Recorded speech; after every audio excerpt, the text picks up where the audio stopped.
Order. Honorable members. No,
maybe.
ushering in the Speaker, who will enter with, of course, the clerks of Parliament preceding them. The President will then follow We're also expecting to see the Chief Justice in that order, and then he'll take the seat.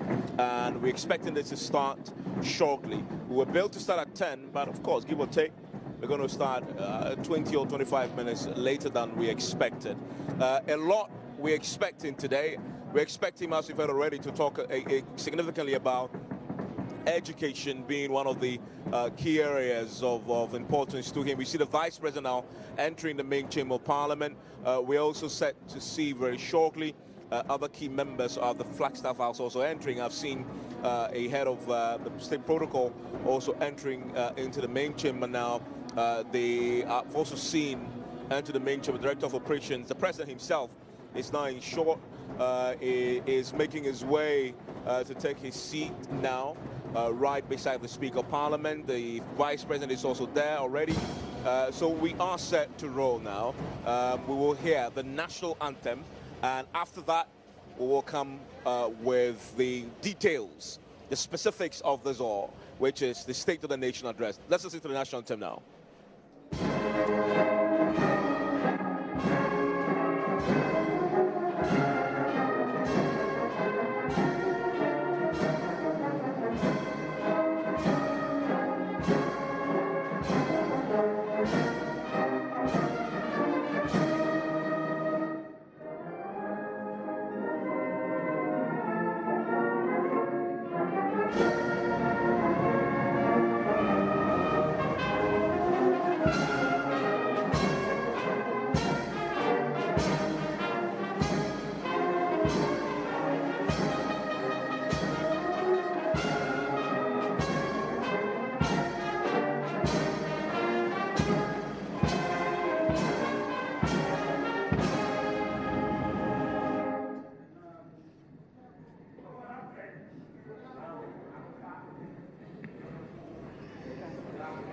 Excellency, you may take your seat.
Order.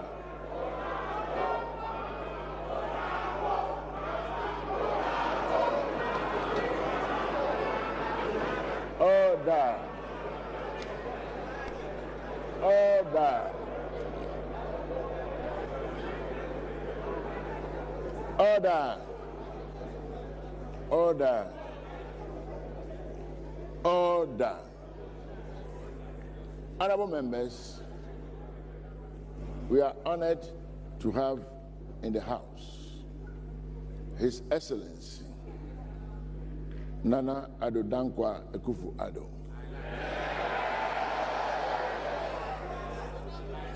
President of the Republic of Ghana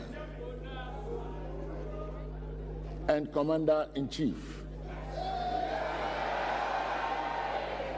of the Ghana Armed Forces.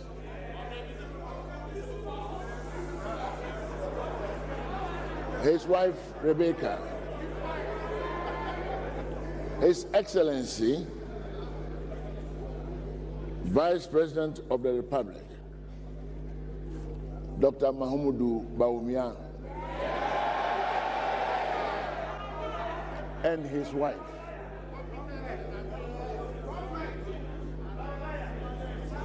May I acknowledge the presence of His Lordship,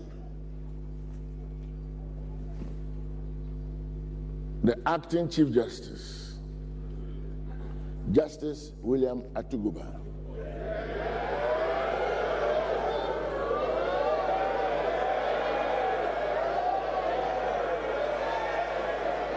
Order.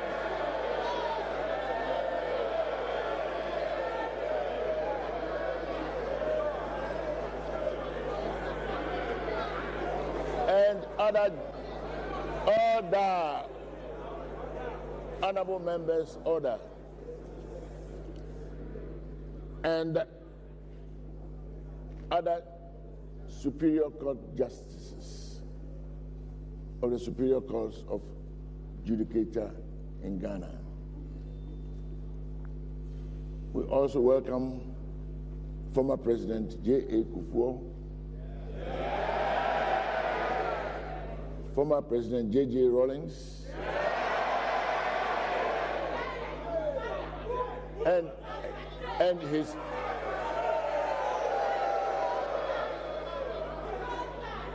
his spouse,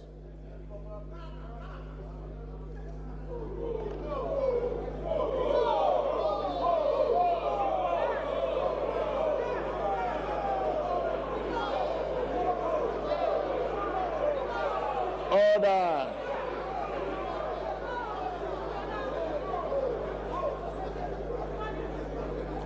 Excellencies of the Diplomatic Corps,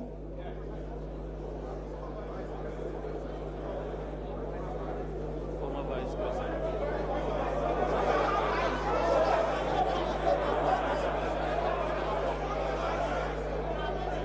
Which one? The former Vice President of the Republic,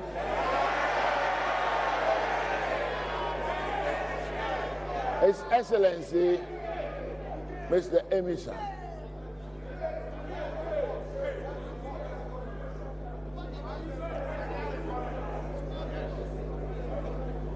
Honorable Ministers, past and present here this morning,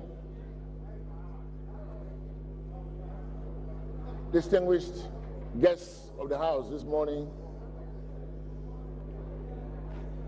members of the press, and media generally, distinguished visitors, ladies and gentlemen.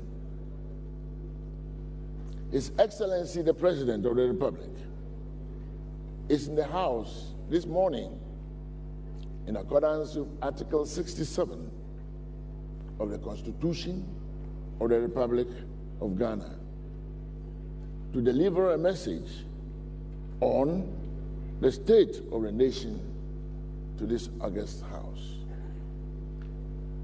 On behalf of honorable members and the leadership of this House, it is my singular honor to welcome His Excellency the President to this House. Honorable members, I now have with the greatest pleasure and due regard to invite our President to deliver his message. Mr. President.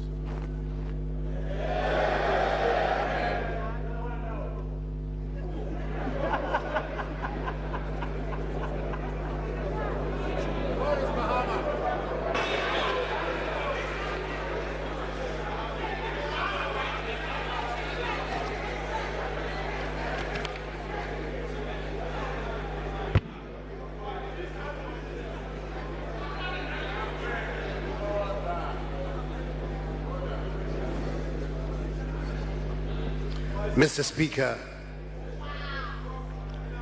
it's good to be back here again in this chamber where I spent some 12 memorable years as a member of Parliament. I recollect with nostalgia the vigorous debates of my days here as a minority MP, and have very fond memories of being on the majority side also. I can see some old faces from my first days here, like the second Deputy Speaker, Honorable Alban Bagbin,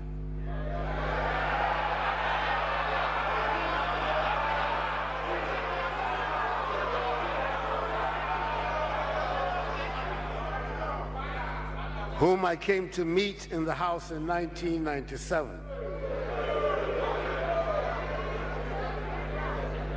And who became a good friend of mine, and Honorable Oseche Mensah Bonsu, the Majority Leader with whom I entered Parliament on the same side at the same time. On December 7, 2016, the Ghanaian people went to the polls and voted decisively for change. As a result, today, I'm here again in this House, this time as President of the Republic, having secured an emphatic electoral victory. Mr. Speaker, we have to thank God for His grace and favor for a peaceful and smooth transfer of power in which Ghanaians rose to the occasion and made our nation the object of world admiration. The Ghanaian people are to be commended warmly for their strong attachment to the principles of democratic accountability. I'd like to take this opportunity, Mr. Speaker, to express my sincere appreciation to my predecessor, President John Dramani Mahama,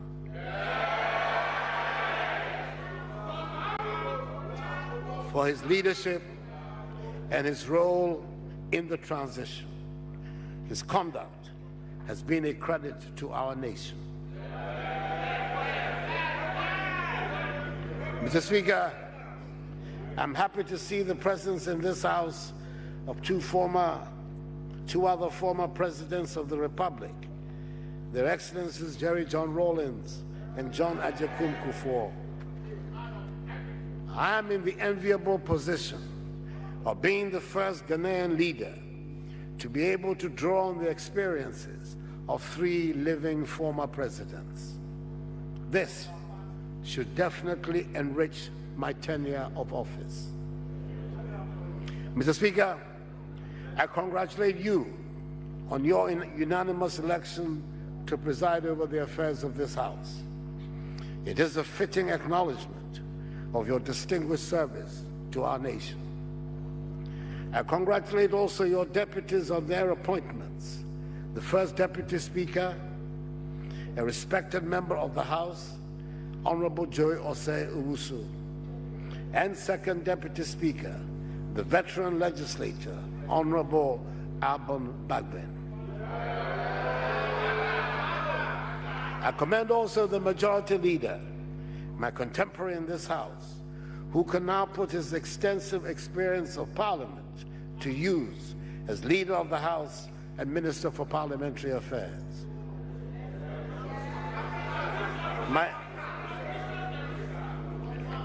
My compliments go to the new Minority Leader, Honorable Aruna Idrisu, who announced himself on the national stage when he came here in my last term in the House. It is clear that he has an important future in Ghanaian politics. I want to assure him and the leadership of the House on both sides that I will cooperate fully with Parliament to enhance the governance of our nation, to be able to do the business of Ghana effectively. Mr. Speaker, I use this occasion to commend the Electoral Commission and its chairperson, Charlotte Osei, for the conduct of our recent elections, which has received domestic and international acclaim. In the coming years, I hope that our electoral processes will become even more robust so that free and fair elections become automatic parts of our democratic culture.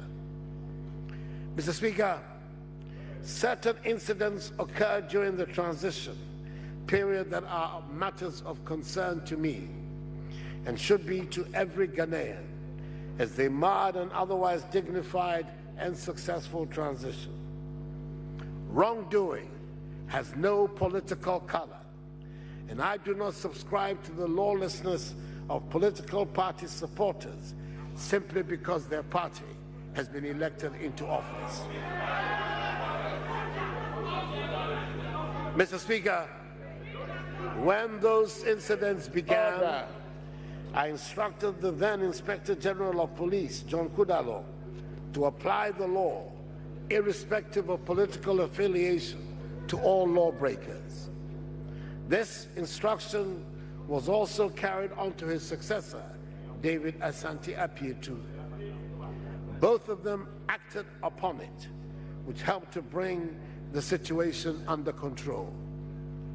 It appears these events were predicated on some concept of equalization, as they happened in 2009 and were repeated again in 2017. I condemn all such conduct, and I call on all political parties, especially the New Patriotic Party and the National Democratic Congress, to ensure that this is the last time such undignified acts occurring during our periods of transition. Mr. Speaker, I come before you today in fulfillment of the constitutional obligation that the President of the Republic gives a message to Parliament on the state of the nation at the beginning of Parliament session. Since my inauguration some 6 weeks ago as President of our country, I have set to work putting into place the members of the team who will help me govern. I've heard it said that I'm behaving like a man in a hurry. Mr. Speaker, I am indeed in a hurry. I'm in a great hurry. The times in which we live demand that we all be in a hurry to deal with the problems we face.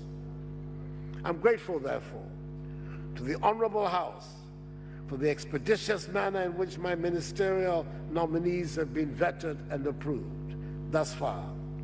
I look forward to the House dealing with the rest of the nominees I send in an equally fast and efficient manner.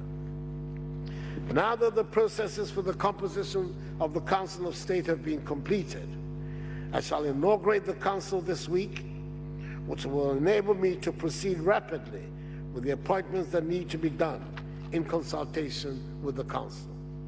The full complement of appointments should be in place by the end of March.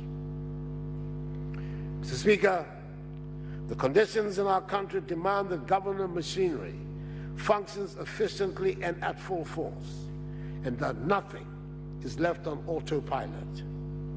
The conditions demand that all of us, each and every one of us, tackle every task before us with speed and dedication. Mr. Speaker, to give a fair account of the state of our nation, I have to give an account of the state of our economy, of our governance, and of our national culture and attitudes. This account will highlight some of the fundamental elements of the situation and will not pretend to be a detailed sectoral analysis of our condition. I leave that to the budget statement to be delivered in 10 days' time. Mr. Speaker, I say nothing new or dramatic when I tell this House that the economy of our country is in a bad way. After all, it's true. We know it's true. We know it's true.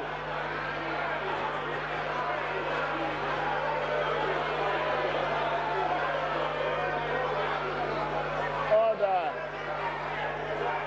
Order. After all, Honorable members, in the order. run-up to the recent elections, I said so often and loudly. Some 6 weeks after taking over the reins of government, it gives me no pleasure to have to say that our worst fears have been confirmed, plus a few additional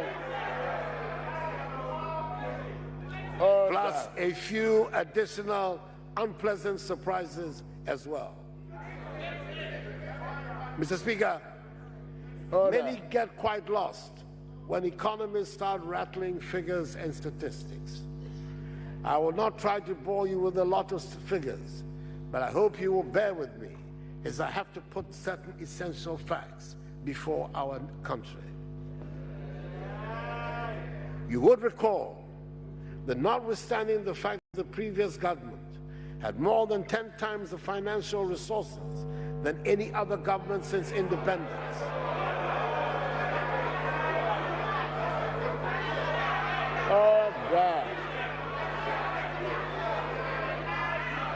Honorable Mr. members, Speaker, order. it appears that my friends on the minority have problem with facts.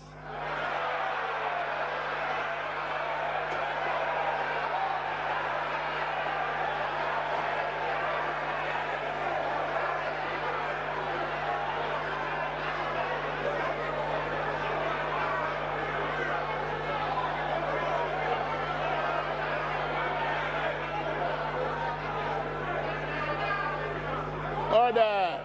Its management of our economy in the run-up to the 2012 presidential and parliamentary elections resulted in a quagmire that necessitated the urgent intervention of the International Monetary Fund, IMF, in 2014.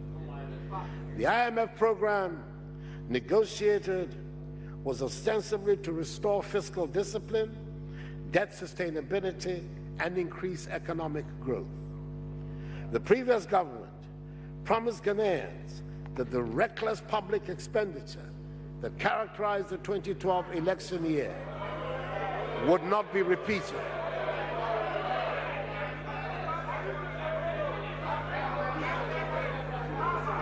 That characterized the 2012 election year would not be repeated in 2016. Mr. Speaker, the promises to the Ghanaian people were, however, not kept. In fact, virtually all the targets under the IMF program as of December 2016 have been missed. Fiscal indiscipline once again reared its head in the 2016 election year. Total projected expenditure for 2016 was 443.9 billion cedis. That is 26% of GDP. But actual expenditure amounted to 50.3 billion Ghana cedis, 30.2% of GDP.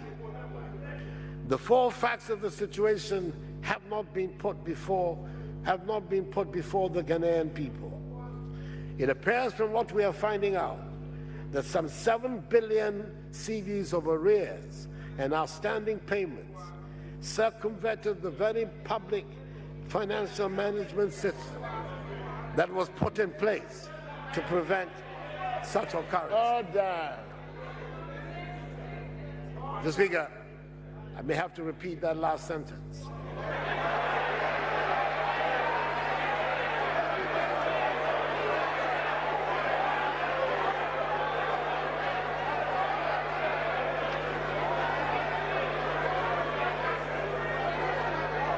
It appears, Mr. Speaker, from what we are finding out, that some 7 billion cedis of arrears and outstanding payments circumvented the very public financial management system that was put in place to prevent such occurrences. These expenditures are being currently audited. Mr. Speaker, at the same time, Mr. Speaker, at the same time, revenue performance for the year was poor, the total revenue target for our country was 37.9 billion cedis, 22.7% of GDP, but the actual revenue came in at 33.2 billion cedis, 19.9% of GDP. Mr. Speaker, the combination of higher expenditures and lower revenues than projected resulted in a significant increase in the budget deficit for 2016. As compared to a target of 5.3% under the IMF program, the fiscal deficit for 2016 was 9% of GDP on a cash basis and 10.2% of GDP on a commitment basis. That is, on the basis of expenditures undertaken but not yet paid for. It should be recalled that at the time Ghana entered into the IMF program to restore fiscal discipline, the fiscal deficit was 10.2% of GDP.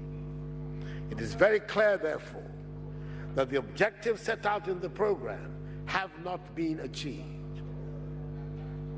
Mr. Speaker, the increasing fiscal deficits were financed by increased borrowing. As at the beginning of 2009, Ghana's total debt stock was 9.5 billion cedis. By the end of 2016, the debt stock has ballooned to 122 billion cedis.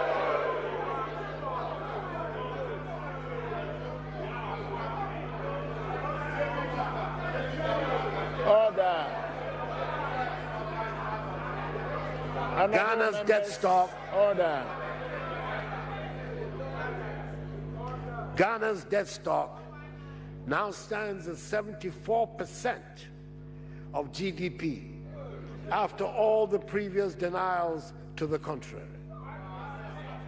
More debt was accumulated by the previous government in the last 8 years than all other governments put together since independence. Order. Order. Mr. Speaker, whatever be the case, I'll have my say. I'll have my say. I'll have my say.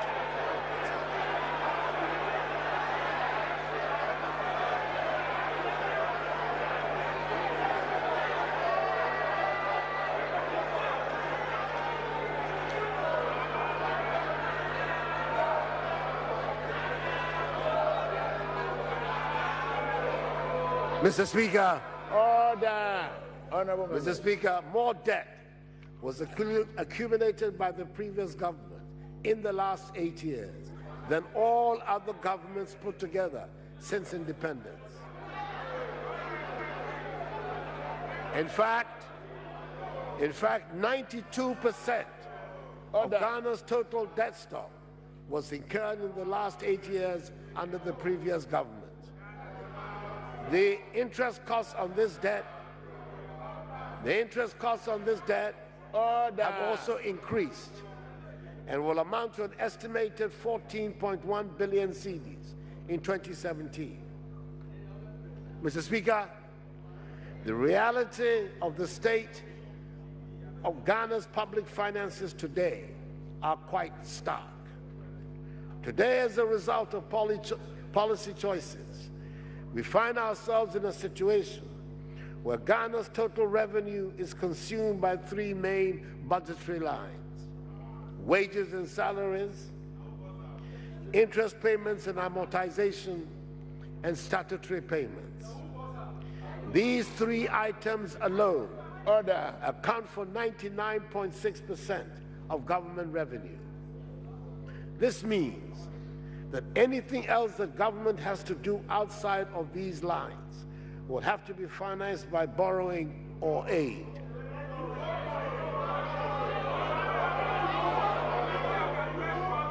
Order. After 8 years of the previous government, there's practically no fiscal space left. The persistent resort to borrowing for any additional expenditures to meet the aspirations of our people is also not sustainable. We cannot continue this way with our public finances. And I will not allow this economy to collapse under my watch.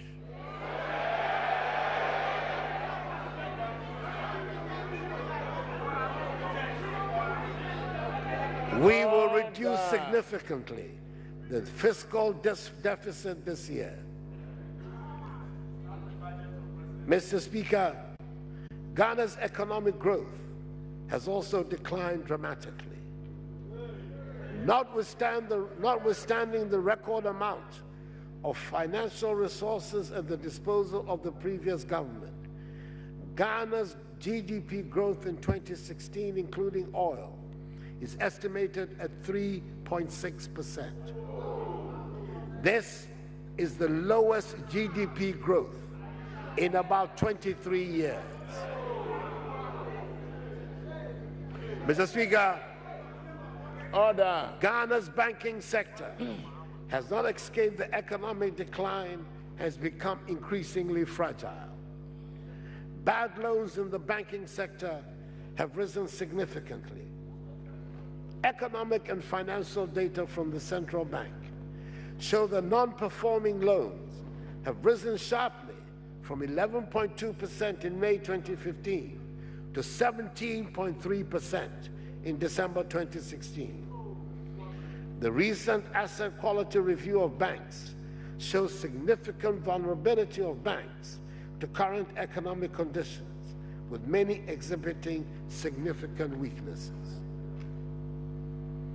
Mr. Speaker, low growth, rising rate of unemployment, high fiscal deficits, high and rising debt, and increased depreciation of the cedi, high cost of food, housing and utilities, and high non-performing loans, amongst others, are symptoms of deeper structural problems that will require a range of reforms, beginning immediately and spanning the short, medium, and long terms.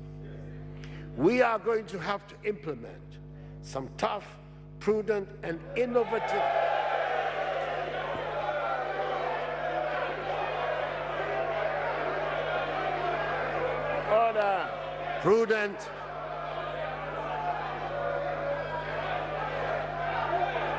prudent and innovative policies. Order.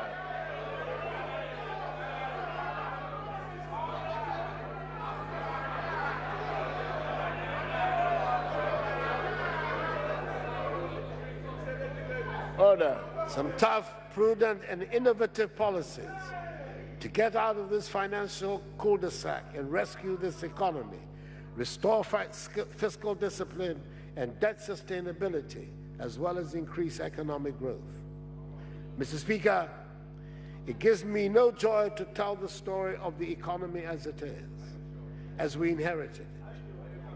Too much time, energy, and resources were spent in the past, in my view, without a deliberate, conscious assessment of their impact on jobs and whether or not we were spending wisely to improve the lives of the people, communities, and businesses. But I was not elected by the overwhelming majority of the Ghanaian people to complain.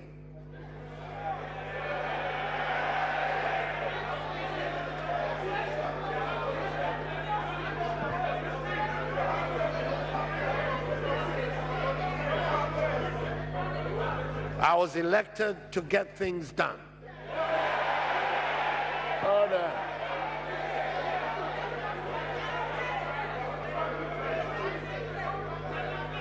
I was elected to fix what is broken. I was elected to fix what is broken. And my government and I are determined to do just that. Mr. Speaker, at the beginning of March, the Minister for Finance will come to this House to lay out in the national budget the details of our economic policy and the clear roadmap that we have laid out for for taking the country out of its current predicament and onto a sustainable path of recovery, jobs creation, and prosperity. I am absolute in my confidence that we have the program, the competence, the commitment,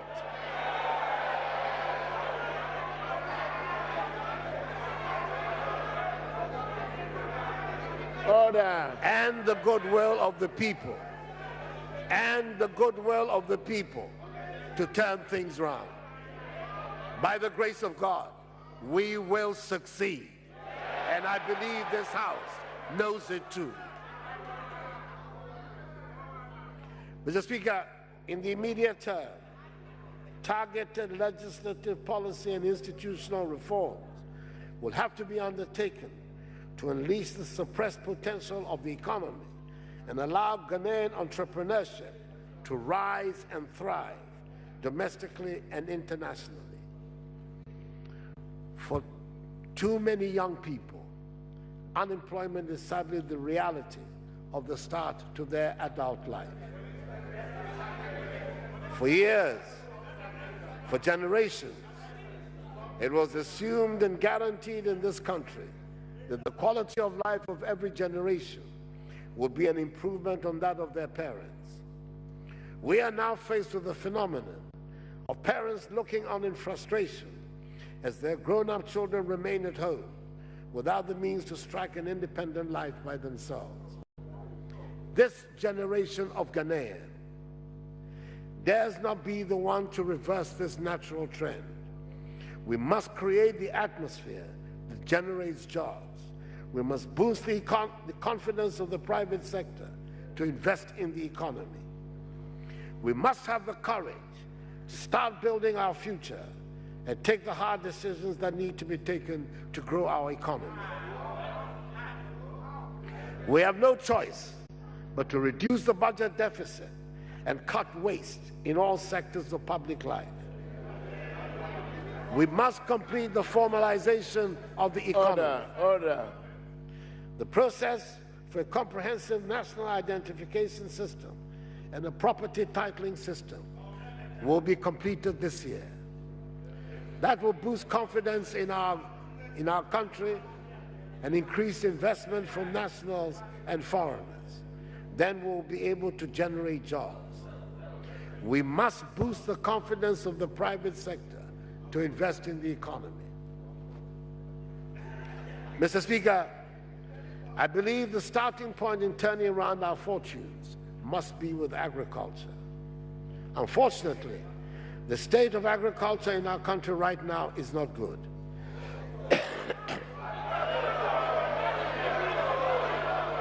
Farmers are left. Order.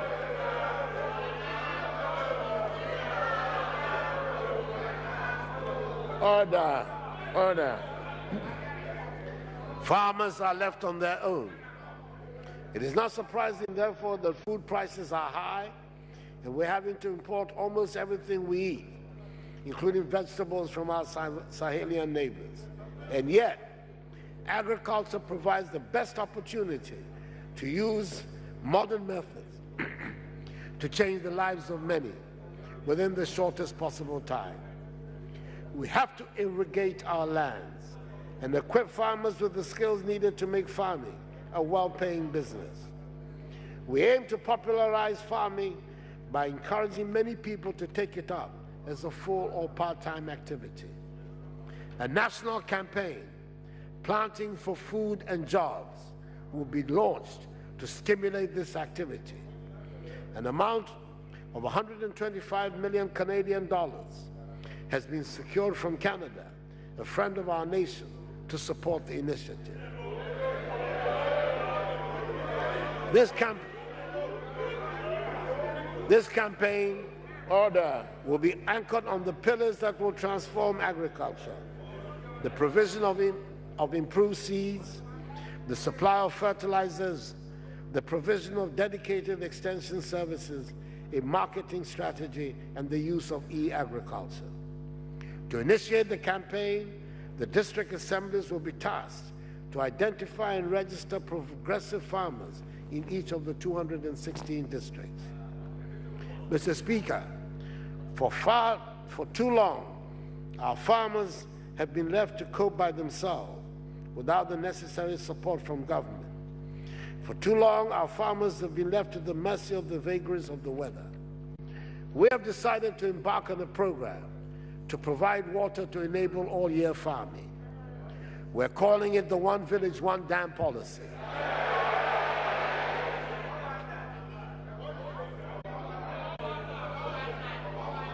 It is a program that I expect will rapidly get the support of the population and should help to transform food insecurity in our country.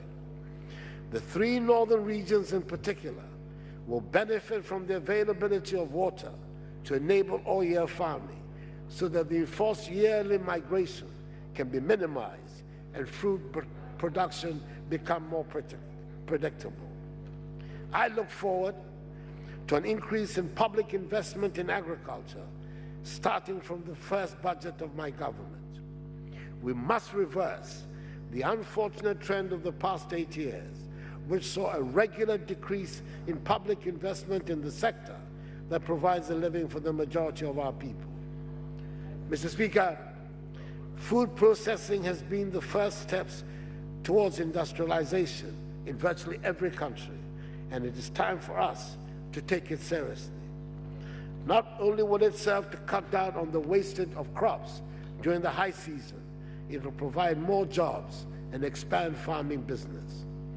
Food processing will also save time in the preparation and cooking of our local foods, and there will be better control on the hygiene in the process.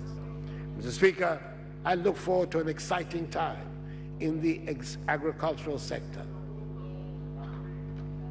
Mr. Speaker, if I were to ask each one of you in this chamber today to tell me what the #1 problem was in your constituency, I suspect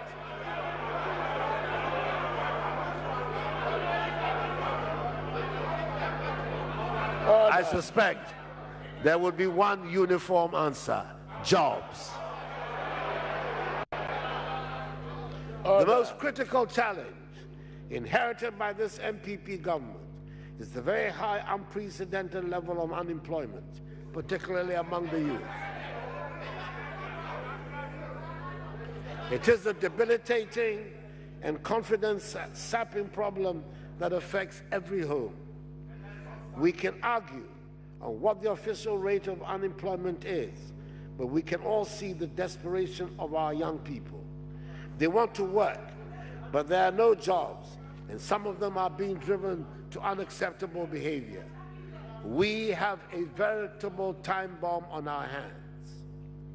To address this challenge, the government is embarking on one of the most comprehensive programs for industrial transformation ever to be introduced in our country. The key elements of this program are restoration and maintenance of a stable macroeconomy, monetary and fiscal measures which will lead to a reduction in interest rates and a reduction in the tax burden on enterprises, provision of reliable, affordable power to enterprises and homes, setting up of a stimulus package to support existing Ghanaian industries and improve their competitiveness, implementation of the initiative through public-private partnerships to establish at least one industrial enterprise in each of the 216 districts in the one district, one factory policy. Development of strategic anchor initiatives as new pillars of growth for the Ghanaian economy, including the establishment of petrochemical industries, an iron and steel industry, an integrated aluminum industry, the expansion of the domestic production of pharmaceuticals, the establishment of a vehicle assembly and automatic industry, the production of industrial salt, the establishment of garment and textile enterprises, and the manufacture of machinery, equipment, and component parts.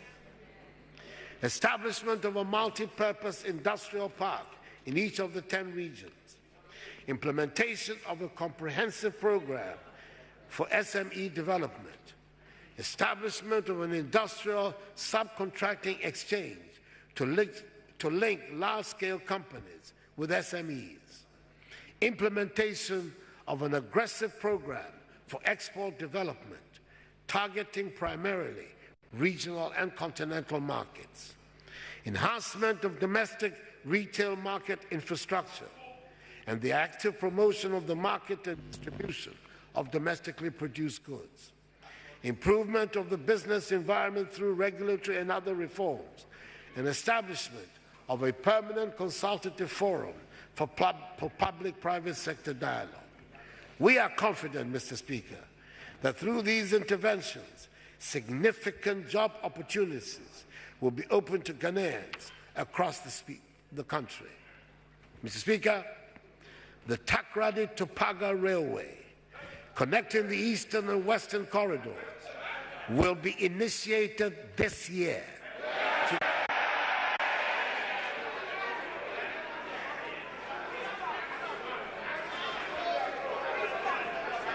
To open up our country and provide access to our landlocked neighbors. Order. It will also provide a lot of jobs.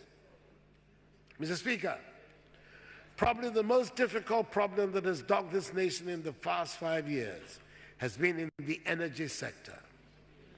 This has caused havoc in small, medium, and large enterprises. It has disrupted families and businesses and brought many organizations to their knees.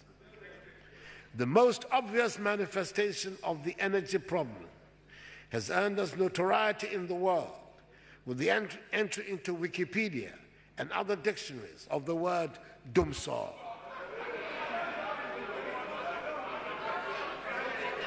It is a phenomenon that has blighted our lives, destroyed appliances, and collapsed many companies. The attempts by the previous government to resolve the crisis have led to a gargantuan debt overhang in the sector. We have inherited a heavily indebted energy sector.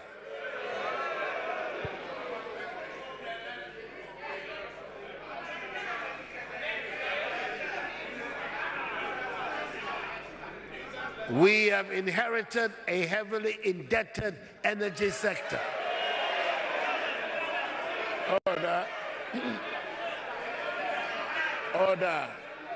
With a net debt reaching 2.4 billion United States dollars as of December 2016.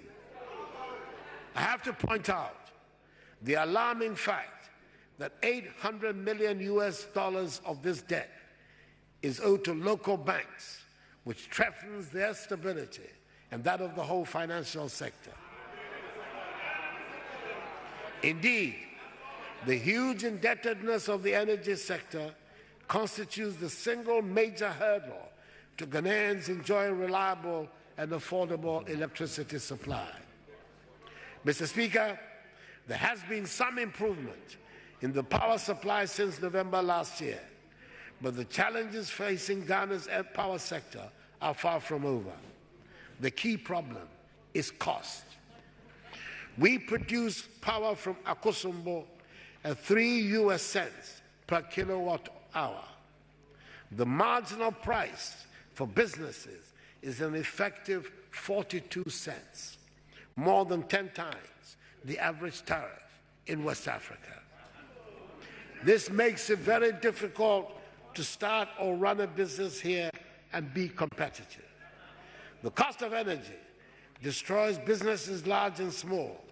It is the bane of the vulcanizer, the tailor, the dressmaker and the hairdresser, the carpenter and the wayside fitting mechanic. It destroys jobs. It compounds poverty. The current state of the energy situation in our country is unsatisfactory. The problems are enormous, but Mr. Speaker, we must and we will confront them. I am proposing a number of policy interventions. We will improve on transparency in tariff setting and introduce a new tariff policy that will reclassify consumer categories in order to protect lifeline and strategic industrial consumers. We will also reduce significantly some of the levies and taxes on the tariffs. As at the end of 2016, this is not a budget statement.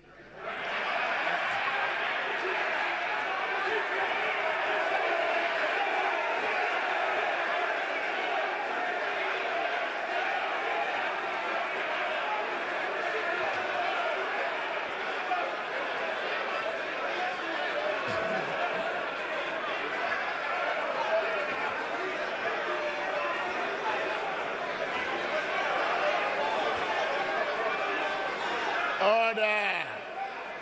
Mr.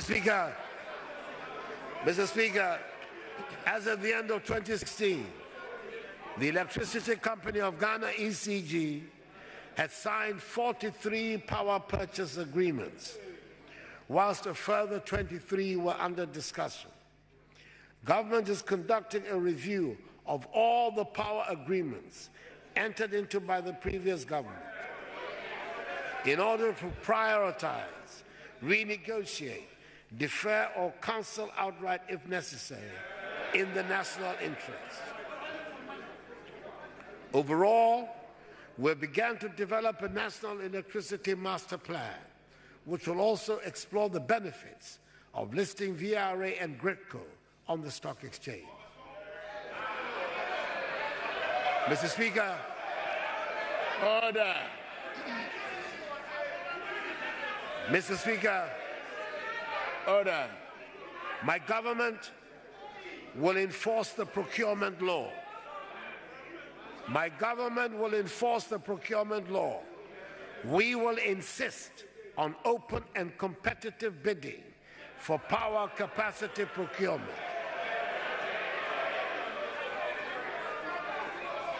Order. This will not only reduce the cost of power projects and ensure value for money, but will also address the problem of unplanned procurement.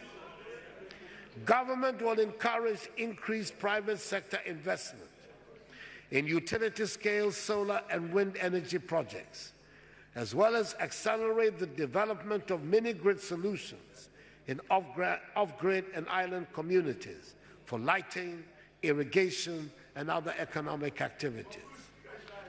We will consequently review the Renewable Energy Act to provide further incentives to attract the private sector to invest. Mr. Speaker, the Ghana Compact II program has officially come into force. Both parties to the compact, the governments of Ghana and the United States of America, are committed to complying with their obligations. However, the implementation of Ghana's commitments has faced some challenges due to disagreements between stakeholders, particularly between Labour, ECG, and the Millennium Development Authority, MEDA. We need further dialogue on the key issues that have generated these disagreements. We are aware that these discussions should be concluded urgently in order to arrive at the decisions that will allow for its implementation. We expect that all stakeholders will discuss these issues dispassionately and transparently to ensure that all concerns are adequately addressed. Mr. Speaker, the success of all our plans and all our aspirations depends on our ability to educate our young people and provide the opportunity for lifelong education to the adult population. Mr. Speaker, it is not an original statement, but it is a true statement. Education is the key. Education holds the key to the rapid development of our country. It holds the key to a better understanding and accommodation with our environment. It equips us with the skills required to deal with the world. Education holds the key to the prosperous and happy Ghana we all want and deserve. Luckily, there's consensus amongst us on the need to provide quality education to all of Ghana's children. If I'm in a hurry to ensure that every child born in this country attends school from kindergarten to senior high school. In other words, that is the basic education that each child is required to receive. We intend to reform the basic school curricula with emphasis on literacy, numeracy, and creative skills. And just in case there's anyone left in this country who has not heard yet, free SHS starts with the 2017-2018 entrance into the public SHS.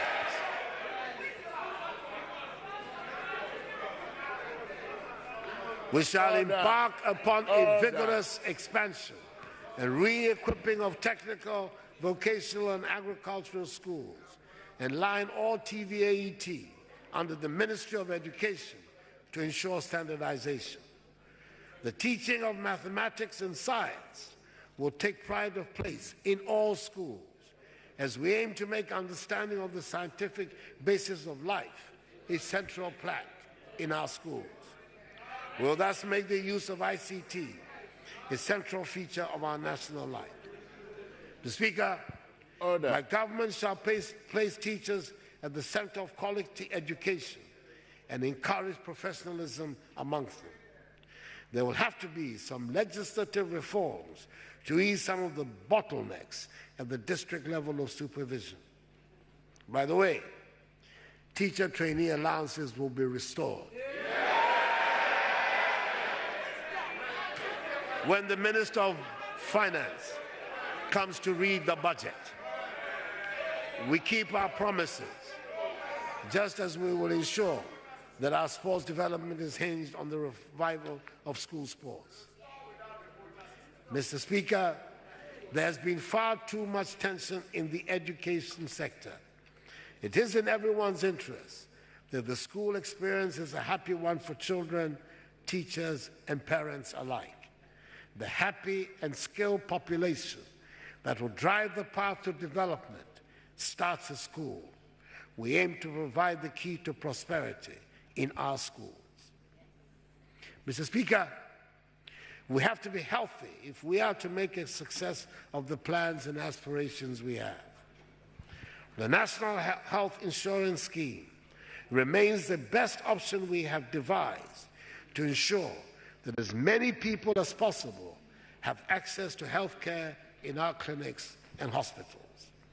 The scheme is not in a good state, and there are too many providers that are owed money. They are threatening to opt out and stop offering their services to the most vulnerable in our society. We shall restore the National Health Insurance Scheme to good health. And yes, the Minister for Finance will restore the allowances to trainee nurses in the budget. Order. Mr. Speaker, government will work with Parliament to pass the Affirmative Action Bill to increase women's involvement in decision-making at all levels and enable us to achieve our current objective of 30% participation of women in public appointments. Mr. Speaker, the time has come to enforce the Disability Act and ensure its compliance, which will begin with access to public buildings for the physically challenged. The Minister for Local Government will also see to the implementation of the District Integrated Social Services Program for children and families and vulnerable adults.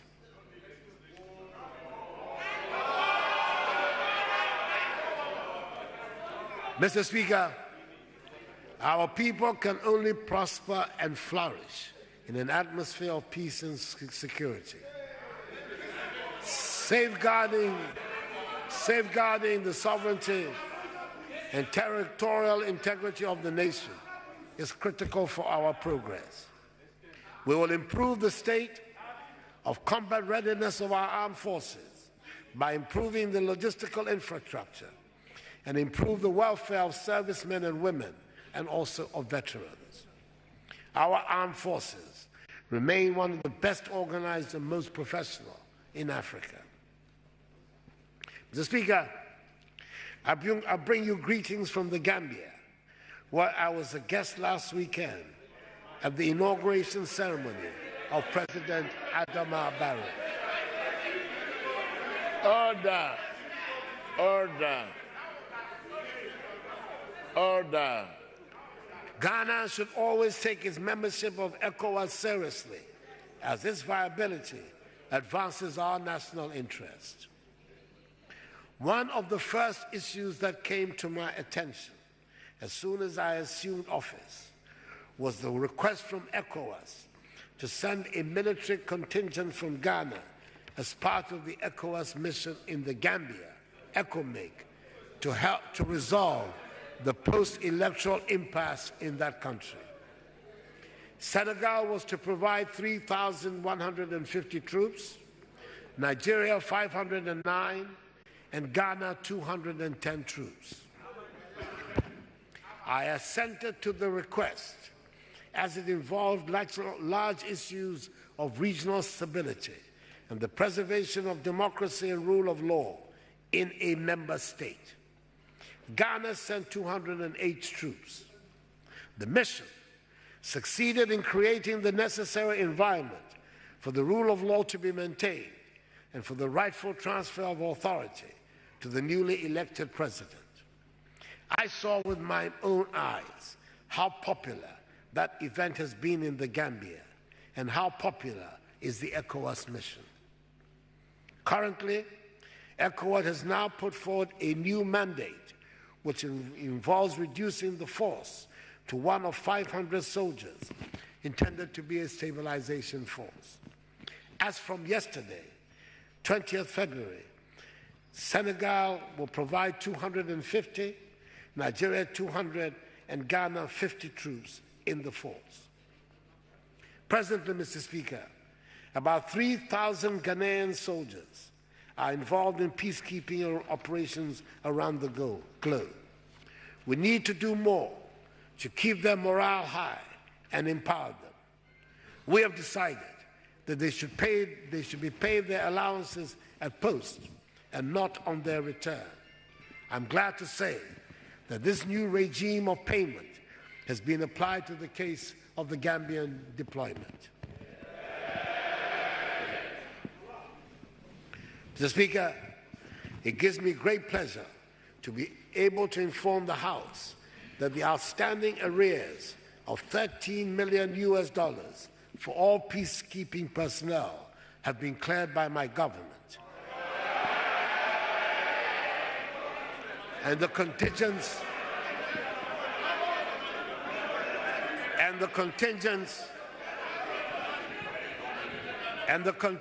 in the Gambia have been paid all their allowances in full.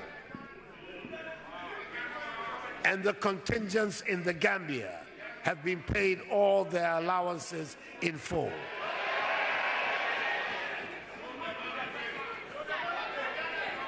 I have asked the Minister for Defense to come shortly before Parliament and make a statement on the Gambian deployment. There are serious difficulties facing our armed forces that are not unlike those facing other parts of our public sector.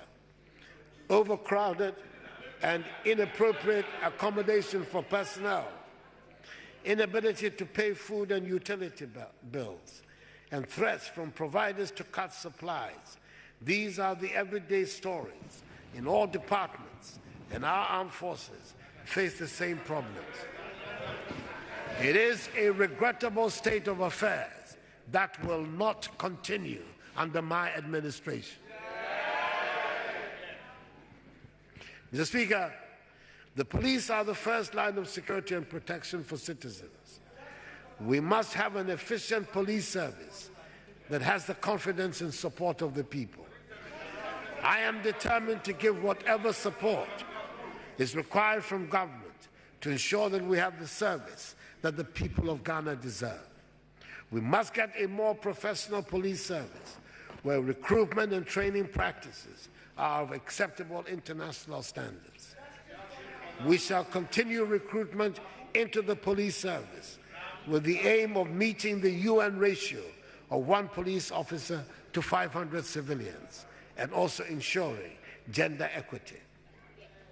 All of us, Mr. Speaker, are agreed on the Ghana we want, a prosperous, united, and peaceful country. Some countries have made progress in the economic field and achieved some of the results we desire. I have listened with incredulity as some amongst us have advocated the harsh methods that appear to have helped some countries achieve rapid progress. Some amongst us seem to be flirting with the concept of authoritarianism and romanticizing it as an acceptable price to pay to achieve rapid development. Mr. Speaker, I have an unshakable and undying belief in freedom and the democratic process, and in their capacity to inspire rapid development. Development and freedom should remain our moral anchor. That is the Ghanaian way, and that is the Akufo-Addo way.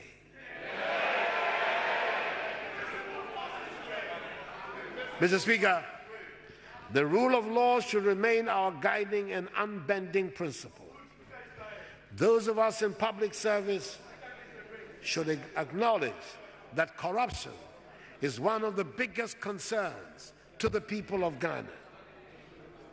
It is the one subject on which a surprising number of people are willing to tolerate a waiver of due process. This is because, unfortunately, public officials are in danger of losing the confidence of the people in the fight against corruption. There is a perception that all public officials are part of a great scam to defraud the public and that they protect each other. It is in everybody's interest that the fight against corruption is transparent and has the support of the public. Mr. Speaker, the Office of the Special Prosecutor has been shown to work in other places, and I shall be bringing legislation before the House for its rapid establishment. I am satisfied that the office will be established in a manner consistent with the Constitution. In like manner, I shall propose for legislation amendments to the current asset declaration regime to make it more effective. Mr. Speaker, the people of Ghana have voted for change. All the various arms of government should recognize this strong desire on the part of the people for change. We continue along the path of business as usual at our own risk. Mr. Speaker, my personal belief in and adherence to the concept of the separation of powers is well known, and I do not intend to interfere in any way in the affairs of Parliament or the judiciary. But I'll be failing in my duty if I fail to say what needs to be said. Mr. Speaker, all three arms of government, the executive, the judiciary, and the legislature, need to take cognizance of the clear desire of the people of Ghana for change. All three branches must change the way we do things. I ask this honorable House to take a candid look at itself and consider changing the way it conducts its business, if needs be. Mr. Speaker, there are some areas of our lives in which we can all demonstrate the change for which the people of Ghana have voted. Punctuality, sanitation, and the care of the environment.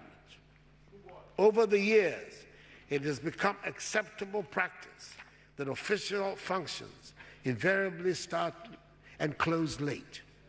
We invite people to functions for 9 a.m. and start at 10 a.m. I've heard some offer the preposterous excuse that there is something cultural about not paying attention to time. Mr. Speaker, let us all show that we acknowledge the change has indeed come by being punctual to functions, and I intend to set a personal example. The other area of our lives which we can and should start making a change is the care of the environment. We are in danger of destroying our blessed country. Ours is a beautiful country. If we claim to love our country, we must take care of the lands, the trees, the water bodies, and the animals. They are all part of what makes Ghana. The change we have voted for demands that we adopt better and sustainable sanitation habits and learn to protect and preserve our environment. Mr. Speaker, there's one subject on my mind that I wish to put before the House for consideration. I believe in this 60th year of our nation that the time is ripe for us to establish consensus on some national issues. It is important for us to have a conversation on how we name things that are of national importance to us all. I speak of the seat of the presidency and Founders' Day. In my view, it is not right that 60 years after independence, these matters are still at large. It does not inure to the dignity of the Ghanaian Republic that such matters have become subject to political football. I believe we have to settle these matters once and for all. And in due course, I propose we have a national conversation and dialogue to this effect, which hopefully will end in legislation that will reflect the national consensus. Mr. Speaker, in a few days' time, we shall mark the 60th anniversary of the independence of our nation. Ebenezer, thus far has the Lord brought us. Mr. Speaker, we all know where we want Ghana to be, and we are aware that we are not where we want to be or ought to be. We also know the big dreams of our forefathers to build a self-reliant and self-sustaining nation that will take pride of place amongst the community of nations. This anniversary provides us with the opportunity to reflect on our past and plan for the future. This is the Ghana we see, a new Ghana. We will put in place policies that will deliver sustainable growth and cut out corruption. We will set upon the path to build a Ghana that is not dependent on charity, a Ghana that is able to look after its people through intelligent management of the resources with which it has been endowed. This is our path, and this path offers a new Ghana. This Ghana will be defined by integrity, sovereignty, a common ethos, discipline, and shared values. It is one where we aim to be masters of our own destiny, where we mobilize our own resources for the future, breaking the shackles of the Gullisberg colonial economy and a mindset of dependency, bailouts, and extraction. It is an economy where we look past commodities to position ourselves in a global marketplace. It is a country where we focus on trade, not aid, a handout, not a handout. It is a country with a strong private sector. It is a country that recognizes the connectedness of its people and economy to those of its nation, of its neighbors. This requires a forward-looking vision for our country, enabling us to confront our challenges and embrace our opportunities, not one fastened in the rear-view mirror. It is a Ghana beyond aid. Mr. Speaker, thank you, and may God bless our homeland Ghana and make her great and strong.